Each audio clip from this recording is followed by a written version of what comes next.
দর্শক, চিত্রাগের সবশেষ খবর জানাতে নগরীর পতেঙ্গা সমুদ্র সৈকত থেকে সরাসরি যুক্ত হচ্ছেন সহকর্মী এমদাদুল হক।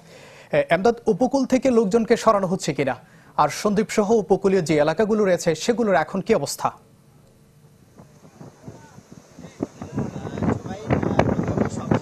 পরিস্থিতি যদি জানাতে চাই যে সময় যত যাচ্ছে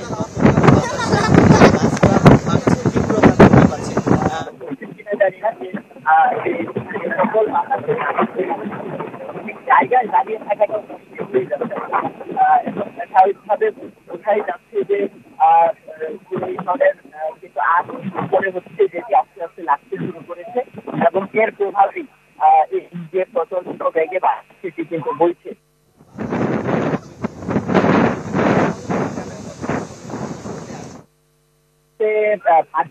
যার কারণে আসলে সমুদ্রের পানির যে গর্জন সেটি বা তীব্রতা সেটি হয়তো বা দেখা যাচ্ছে না, একটু ভিতরের দিকে পানি। তবে সাধারণ মানুষ কিন্তু আসলে এই উত্তাল সময়টাতেও যেখানে আসলে কিছুক্ষণ পরেই হয়তো বা ঘূর্ণিঝড়ের প্রভাব দেখা দিবে, সেটি তারপরেও কিন্তু আসলে আমরা যেটি দেখছি যে সমুদ্র সৈকতে কিন্তু প্রচুর মানুষ আসছেন, উৎসুক মানুষই বলা যায় আসলে তারা সমুদ্রের এই রূপটি দেখতে আসছেন, যেটির জন্য আসলে পুলিশের প্রশাসনের পক্ষ থেকে বা অন্যান্য আইন শৃঙ্খলা বাহিনীর পক্ষ থেকেও কিন্তু তাদেরকে সরিয়ে দেওয়া হচ্ছে, তারপরেও কিন্তু আসছে। তো আরেকটি বিষয় যেটি বলা হচ্ছে, যেটি জানতে চেয়েছেন যে আশ্রয় কেন্দ্রের কথা, যে জেলা প্রশাসনের পক্ষ থেকে কিন্তু বলা হয়েছে যে 500 আশ্রয় কেন্দ্র তারা প্রস্তুত রেখেছেন এবং একই সাথে 1100-রও বেশি স্কুল শিক্ষা প্রতিষ্ঠানকে আশ্রয় কেন্দ্র হিসেবে প্রস্তুত রাখা হয়েছে, যেখানে মানুষ আশ্রয় কেন্দ্রে যেতে পারবেন। তবে এখনো পর্যন্ত আমাদের কাছে যে তথ্য, সেখানে আশ্রয় কেন্দ্রে খুব বেশি মানুষ যাওয়ার তথ্য এখনো পর্যন্ত কিন্তু আমাদের কাছে নেই।